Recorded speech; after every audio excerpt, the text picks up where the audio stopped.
Yorùbá ní agbe báyìí òun ló laró àlùkò ló lọ sùn lékelèké báyìí ló ní ṣẹ̀ṣẹ̀ fún ìkànnì Arólé bàbá 1010 TV2 awálà níròyìn alájà ò balẹ̀ bí nǹkan bá ṣe ń lọ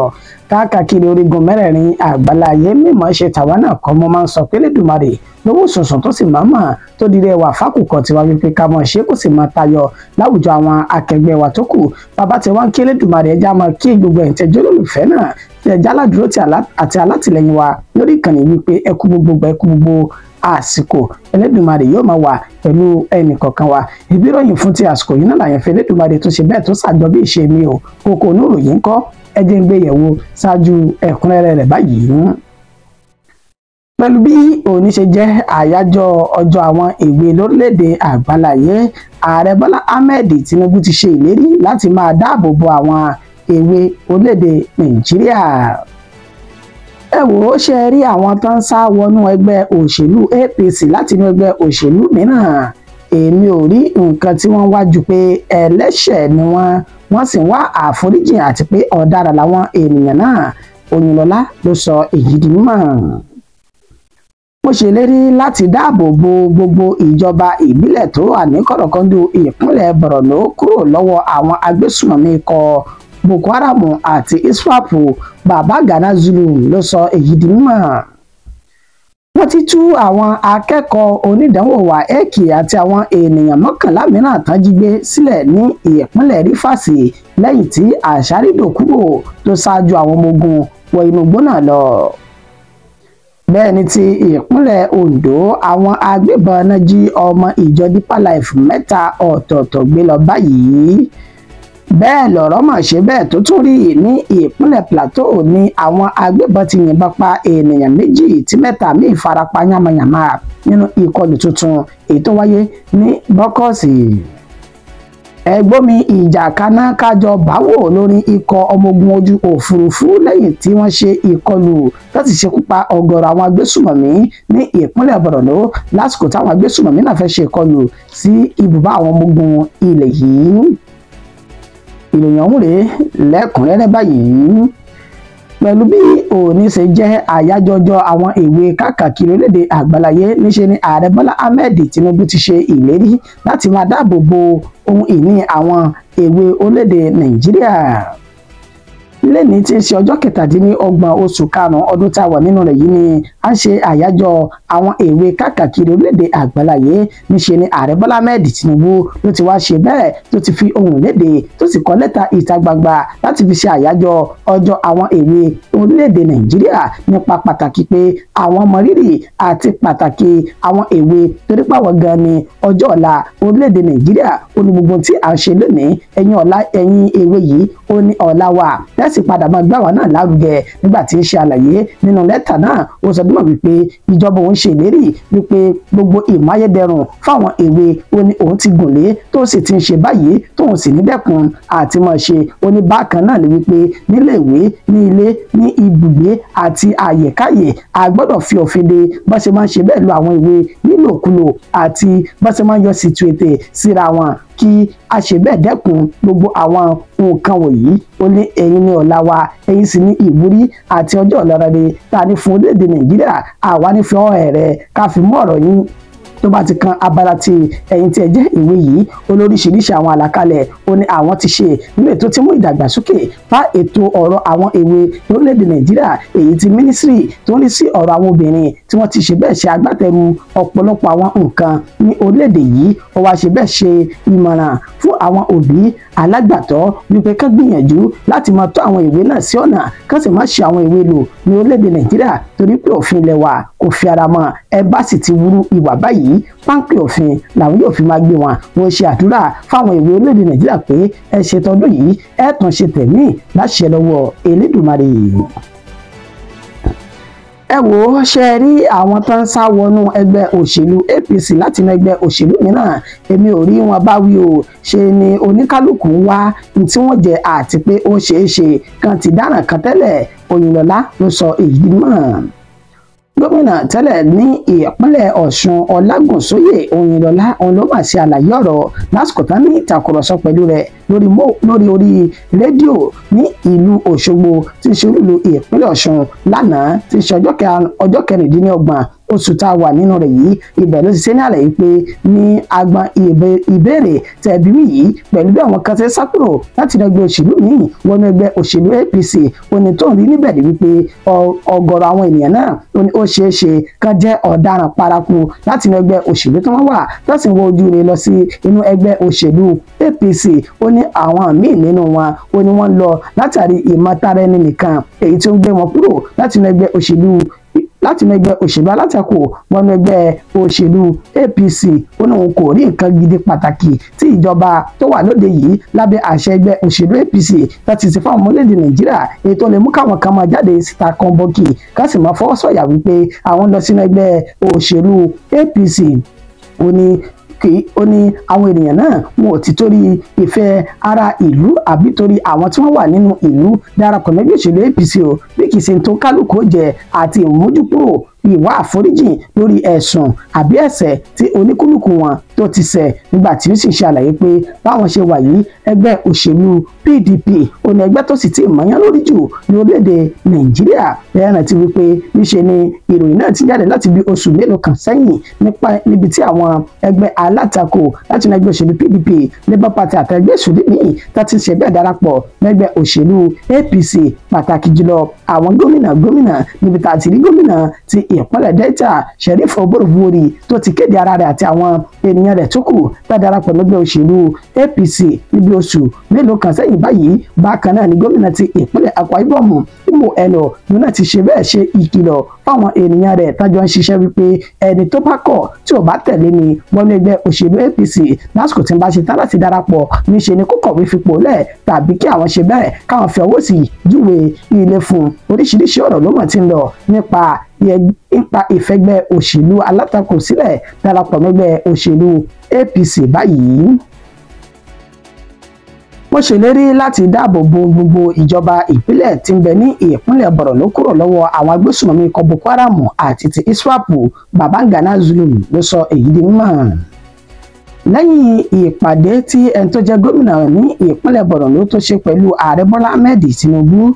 yóò Babangana Zulum onímọ̀ ṣe àlàyé fáwọn oníròyìn ó sọ dímọ̀ wípé ìgbàgbọ́ àwọn ó jinlẹ̀ nínú ìjọba àpapọ̀ àti àwọn ọmọ ogun ilẹ̀ yìí torí pé ìpàdé táwọn ṣe yìí ó ní í ṣe àfihàn àti ọ̀nà àbáyọ sí àìsí ètò ààbò tí ń bẹ ní ìpínlẹ̀ Borno nílẹ̀ tó sì fọwọ́ mẹ́wàá sọ̀yà pé gbogbo akitiyan àwọn ó làwọn yóò ṣe láti lè rí dájú wípé ètò ààbò tó péye ó ń bẹ ní gbogbo ìjọba ìbílẹ̀ tó wà ní kọ̀rọ̀kọ̀ndù ìpínlẹ̀ Borno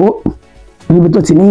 yóò gbára àwọn kalẹ̀ kúrò lọ́wọ́ àwọn agbésùmọ̀mí ikọ̀ Boko Haram àti ti ISWAP. nígbà tí ó sì tún máa tẹ̀síwájú nínú àlàyé rẹ̀ ó tún ṣe ní àlàyé pé ìjọba àpapọ̀ láti gbé ìgbésẹ̀ yìí tí yóò làmìlaka lórí báwọn ṣe dojú ìjà kọ àwọn ènìyàn ọ̀hún àti wípé ètò àwọn elétò ààbò tán fẹ́ dá kalẹ̀ sí inú igbó tí wọn yóò máa ṣe àyẹ̀wò àti àmójútó kọ̀rọ̀kọ́ndú gbogbo igbó tí bẹ ní ìpínlẹ̀ Borno. ó fi àwọn lọ́kàn balẹ̀ nírètí kò ní jẹ́ kí wàhálà àbí ó ń bọ̀ lókè ó ń bọ̀ nísàlẹ̀ kó tún lè wáyé mọ́. níṣe ni Babangana Zulum ló ṣe ìpàdé yìí lẹ́yìn bí ọjọ́ méjì èyí tí ìkọlùkọgbà ikọ̀ Boko Haram àti ISWAP tó wáyé ní ìpínlẹ̀ Borno nínú èyí tí ó ṣe bẹ́ẹ̀ ṣekú pa ọ̀gọ̀rọ̀ ẹ̀mí ènìyàn ní ìpínlẹ̀ ọ̀hún. fídíò rẹ̀ ń kọ́ ẹ̀jẹ̀ mọ́ wá lórí gbẹdẹ́já ká tó máa mẹ́kúnrẹ́rẹ́ rẹ̀ wá lẹ́yìn gbogbo ìròyìn wa. We made a plea to the federal government of Nigeria, and I believe within the last couple of days the Nigerian armed forces have taken some certain decisions that will curtail the menace of the insurgency. And I believe something shall be done. Most importantly, some plans are underway by the federal government, especially the establishment of forest guards. That will be a game changer. Above all, as we have said it all, some of the Boko Haram and ISWAP members are using some sophisticated weapons. I believe the federal government is also working on this direction. But by and large, the president has given me assurance that they will do everything possible to control the situation, and I believe the federal government will do something. On my own part, as the governor of Borno State, I will not relent in my effort in strengthening the resilience of our community. Ẹ káàbọ̀ padà. Wọ́n ti tú àwọn akẹ́kọ̀ọ́ onídàáwò WAEC àti ènìyàn mọ́kànlá mìíràn tó jí gbé sílẹ̀ ní ìpínlẹ̀ Rivers lẹ́yìn tí àṣàrídòkúbò tó ṣe bẹ́ẹ̀ ṣáájú àwọn ológun wọ inú igbó náà lọ. Ó dín ní ènìyàn mọ́kàndínlógún tí àwọn ènìyàn tí àwọn oníṣẹ́ láabi jàǹdùkú tó ṣe bẹ́ẹ̀ jí gbé ní orí omi ètò wà ní ìbílẹ̀ ní ìjọba ìbílẹ̀ Degama ní ọjọ́ kẹfà oṣù karùn-ún ọdún tá a wọ̀ yìí nínú èyí tí ọjọ́ tí àwọn ènìyàn náà tí wọ́n ti lò ní àkàtà àwọn ajínigbé tó ti mọ ní déédéé ọjọ́ mọ́kànléníogún gbáko tó lò ní inú igbó pẹ̀lú àwọn ajínigbé ọ̀hún gẹ́gẹ́ bí ìròyìn náà bí ó ṣe ti ń tẹ̀ wá lọ́wọ́. Àwọn akẹ́kọ̀ọ́ onídàáwò WAEC 8 ọ̀tọ̀ọ̀tọ̀ ó ní wọ́n wà lára àwọn ènìyàn tí wọ́n jí gbé ní ọjọ́ tí a wí yìí níbẹ̀ tí wọ́n sì ṣe ní àlàyé pé lọ́jọ́ ajé Monday tí ń ṣe àná ọjọ́ 26 ó ní àwọn ẹ̀ṣọ́ aláàbò ètò orúkọ wọn jẹ́ Royal Frontier Security Service tọ́pọ̀ túmọ̀ sí Amama Soja èyí tí àṣàrídòkúbò tó ṣe bẹ́ẹ̀ ṣáájú fún wọn wọ inú igbó náà lọ níbi tí wọ́n ti ṣe bẹ́ẹ̀ tú àwọn ènìyàn ọ̀hún mọ́kàndínlógún láti tú wọn sílẹ̀ pẹ̀lú àwọn akẹ́kọ̀ọ́ ṣáájú ní ìròyìn ti jáde wípé àwọn ajínigbé ọ̀hún wọ́n béèrè fún mílíọ̀nù lọ́nà ọgọ́rùn-ún náírà 100 million naira kí wọ́n tó lè tú àwọn ènìyàn náà sílẹ̀ ṣùgbọ́n wọ́n sọ dúnmọ̀ pé ọ̀kan lára àwọn ènìyàn tó jí gbé ló ti san mílíọ̀nù 10 náírà fún owó ìtúsílẹ̀ ara rẹ̀ nígbà tó sì tú sílẹ̀ tán ó ní ó ṣe bẹ́ẹ̀ mú àwọn ẹ̀ṣọ́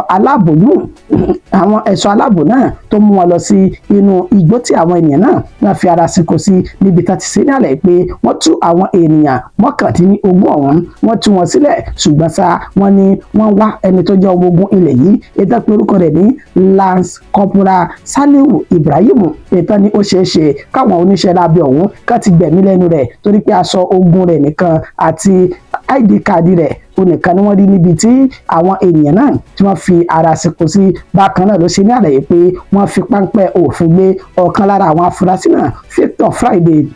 èyí tó jẹ́wọ́ wípé òun ò bá wọn lọ́wọ́ nínú ìwà ìjínigbé ṣùgbọ́n àwọn jọ ń ṣiṣẹ́ ni wọ́n sì máa ń rùn káàkiri láti lọ ra tẹnújẹ àti tí àwọn yóò lò lásìkò tí wọ́n bá nílò ìrànlọ́wọ́ òun. Ó ní ẹni tó jẹ́ olórí pátápátá fún àwọn olóòpẹ̀ orúkọ tiẹ̀ ní Kentebe ètò ni ó wá láti ìpínlẹ̀ Bayelsa ṣùgbọ́n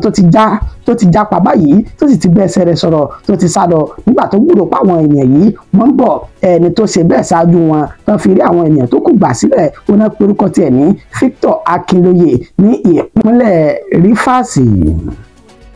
Bẹ́ẹ̀ ni ti ìpínlẹ̀ Ondo àwọn agbébọn máa ti ṣe bẹ́ẹ̀ jí àwọn ọmọ ìjọ Deeper Life 3 gbé ní ìpínlẹ̀ ọ̀hún báyìí ní agbègbè tó pè ní Kasemola Ogbese ìjọba ìbílẹ̀ àríwá Àkúrẹ́ ó ní ìṣẹ̀lẹ̀ ilẹ̀ náà tó ti wáyé o pẹ̀lú bọ́sẹ̀ ní àwọn ọmọ ìjọ Deeper Life 3 ọ̀tọ̀ọ̀tọ̀ ó ní wọ́n ti ṣe bẹ́ẹ̀ tó ti palẹ̀ wọn mọ́ báyìí lásìkò tó ń darí bọ̀ láti bí ẹ̀kọ́ Bíbélì ètí ó wáyé lánàá tí ń ṣe ọjọ́ 26 nínú oṣù tá a wà yìí ní ilé ìjọsìn náà níbi tí a ní ọ̀kan lára àwọn ọmọ ìjọ náà ó ní ó fi ìròyìn náà léde wípé kí àwọn ìjọ tó kù kí wọ́n máa ṣe bẹ́ẹ̀ gba àdúrà fáwọn ènìyàn ọ̀hún èyí tí wọ́n ti jí gbé wọ inú igbó sálọ báyìí. Bẹ́ẹ̀ lọ̀rọ̀ tó ṣe bẹ́ẹ̀ torí ní ìpínlẹ̀ Plateau àwọn agbébọn náà yìnbọn pa ènìyàn 2 tí 3 míì sì bẹ́ lẹ́sẹ̀ kan yé ẹsẹ̀ kan ọ̀run báyìí nínú ìkọlù tuntun èyí tó tún wáyé ní ìjọba ìpínlẹ̀ Bokos. Abúlé tó pè ní Mbao Mushere District ìjọba ìbílẹ̀ Bokos ní ìṣẹ̀lẹ̀ lè ti wáyé o lọ́jọ́ 29 oṣù tá a wà nínú rẹ̀ yìí ní nǹkan bí déédéé aago kan òru ó kù ìṣẹ́jú 10 kó lù ní gbẹ̀rẹ́gbẹ̀rẹ́ ó ní wọ́n ní àwọn oníṣẹ́ láabi agbébọn náà wọ́n ya wọ agbègbè ọ̀hún tá sì bẹ̀rẹ̀ sí ní yìnbọn ní kólekóle èyí tí wọ́n ní wọ́n fi ṣekú pa ènìyàn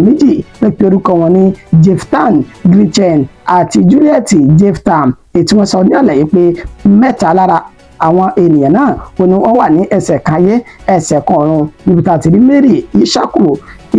Ogumot àti Nambam Sunday báyìí àwọn ènìyàn náà ti gbé lọ sí ilé ìwòsàn nígbà tá sì ti gbé òkú àwọn méjèèjì fáwọn mọ̀lẹ́bí wọn lẹ́yìn tí wọ́n kọ̀ láti jẹ́ kí ìjọba ṣe ìwádìí lórí àwọn ènìyàn ọ̀hún tá sì ti sìn wọ́n ní ìlànà ẹ̀sìn oníkúlùkù wọn wàyí ò níṣe ni wọ́n ní wọ́n ti kó àwọn ọmọ ogun míì wọ ìjọba ìbílẹ̀ ọ̀hún kéètò ààbò tó péye kó tún bá lè tẹ̀síwájú lórí àwọn ènìyàn náà àti dúkìá wọn. ẹgbọ́n mi ìjà kaná kábà yín bá wò lórí ikọ̀ ọmọ ogun ojú òfurufú lẹ́yìn tán ṣe ikú pa ọ̀gọ̀rọ̀ àwọn ikọ̀ Boko Haram àti SWAP ní ìpínlẹ̀ Borno. Ikọ̀ ọmọ ogun ojú òfurufú lábẹ́ Operation Adinkayi ti ìpínlẹ̀ Borno àti ti àwọn ọmọ ogun orí ilẹ̀ ni wọ́n jọ sí bẹ́ẹ̀ gbìmọ̀ papọ̀ láti ṣe ikú pa ọ̀gọ̀rọ̀ ikọ̀ Boko Haram àti ISWAP nínú ìkọlù tí kò bá tún wáyé ní ìpínlẹ̀ Borno ọ̀hún gẹ́gẹ́ bí wọ́n ṣe ṣe ní àlẹ́ pé mọ́júmọ́ èní tí ń ṣe ọjọ́ 27 oṣù karùn-ún ní ìka bí dédé aago kan àbọ̀ òru ó kọjá ìṣẹ́jú márùn-ún ó ní ikọ̀ Boko Haram àtàwọn ISWAP ọ̀hún náà ya wọ ibùdó àwọn ọmọ ogun tó ń bẹ ní Mate ní èyí tí wọ́n pe orúkọ rẹ̀ ní 50 Task Force Battalion ní New Mate níbi tí wọ́n fẹ́ ṣínà ìbọn bolẹ̀ bo àwọn ọmọ ogun ọ̀hún ṣùgbọ́n níṣẹ́ ni wọ́n rí ìrànlọ́wọ́ àwọn ọmọ ogun ojú òfurufú tí wọ́n sì jọ pawọ́ papọ̀ ṣe ìkọlù sí ikọ̀ Boko Haram èyí tí wọ́n ya bo ọ̀dọ̀ wọn náà níṣẹ́ náà pa wọ́n ní ìpakúpa láti dé àwọn tó kù ní eré ní àlè dojúbolẹ̀ bí ojú ọ̀run ṣe lè wá wò kó funfun tó báyìí àníṣà ìdí dúdú kọ̀ọ̀kan ní ibẹ̀ wọn ló ṣekú pa ikú àwọn ọmọ ogun ilẹ̀ yìí méjì ọ̀tọ̀ọ̀tọ̀ èyí tí wọ́n fi ẹ̀mí wọn lélẹ̀ fún ẹ̀mí àwọn ènìyàn wọn tó kù nínú ìkọlù ọ̀hún àmọ́sá o níṣẹ́ náà ṣekú pa àwọn tí wọn ò lóǹkà nínú ikọ̀ Boko Haram àti ISWAP tó gbéná wojú wọn ní ìpínlẹ̀ Borno. Títí di ìgbà tá a tún padà máa pàdé láti mú ìròyìn míì wá lórí ìkànnì tá a jọ wà yìí ẹ jẹ́ mẹ́nubà kókó tí mo pẹ̀kẹ́lù lẹ́ẹ̀kan sí i. Asọdúnmọ̀ wípé lẹ́ni tí ń ṣe àyájọ́ fún àwọn èwe Ààrẹ Bọ́lá Ahmed Tinubu ti ṣe ìlérí láti máa dáàbò bo àwọn èwe orílẹ̀-èdè Nàìjíríà.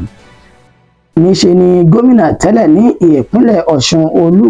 Ọlágúnsóyè Oyinlọ́lá ló ṣe ní àlàyé wípé àwọn tó ń darapọ̀ mẹ́gbẹ́ òṣèlú APC ó ṣeé ṣe kí wọ́n jẹ́ ọ̀daràn àti ìmọ̀tara ẹni nìkan tó ń tì wọ́n káàkiri. Mo ṣèlérí láti dáàbò bo gbogbo ìjọba ìbílẹ̀ tí ń bẹ ní ìpínlẹ̀ Borno kúrò lọ́wọ́ àwọn agbésùnmọ̀mí ikọ̀ Boko Haram àti ISWAP gómìnà ìpínlẹ̀ Borno Baba Gana Zulum Lálóló ó sọ èyí di mímọ̀. Àmọ́ wá pé wọ́n ti tú àwọn akẹ́kọ̀ọ́ onídàánwò WAEC àti àwọn 11 míì èyí tí wọ́n jí gbé ní ìpínlẹ̀ Rivers sílẹ̀ lẹ́yìn tí Àṣàdídòkúbò tó ṣáájú fún wọn. Bẹ́ẹ̀ ni ti ìpínlẹ̀ Ondo níbi tá a ti ní àwọn agbébọn ti jí ọmọ ìjọ Deeper Life 3 ọ̀tọ̀ọ̀tọ̀ gbé lọ báyìí. Kò dín ní ènìyàn 2 tí ó ti gba ìkúrújẹ lọ́wọ́ ẹbọra nígbà tí 3 ń bẹ lẹ́sẹ̀ kan yìí tó ń ti ẹsẹ̀ kan ọ̀run nínú ìkọlù táwọn agbébọn tún ṣe ní ìpínlẹ̀ Plateau. Níparí la sọ dímọ̀ wípé àwọn ọmọ ogun ojú òfurufú pẹ̀lú àjọṣepọ̀ àwọn ti ilẹ̀ wọ́n jọ ṣe bẹ́ẹ̀ dojú ìjà kọ ikọ̀ agbésùnmọ̀mí Boko Haram àti ISWAP wọ́n sì ṣekú pa wọ́n nípakúpa ní ìpínlẹ̀ Borno. Ìjẹ́ títí di ìgbà tí ń tún máa padà ṣe bẹ́ẹ̀ mú ìròyìn míì wá èmi ní ìmọ̀ wá yìí náà ní sì máa bá láṣẹ lọ́wọ́ Elédùmarè orúkọ mi ò ní yí padà àyẹ̀fẹ́ Elédùmarè ọ̀nà lè ń jẹ́ ó dàbọ̀. Came to brief him on the security station in the northeast and in particular in Borno State. This is the main reason why I came. Because you have heard it all that within the last few days things are not getting very well in northern Nigeria, particularly in the northeast. I've been away for about 1 week into some of the affected local government areas.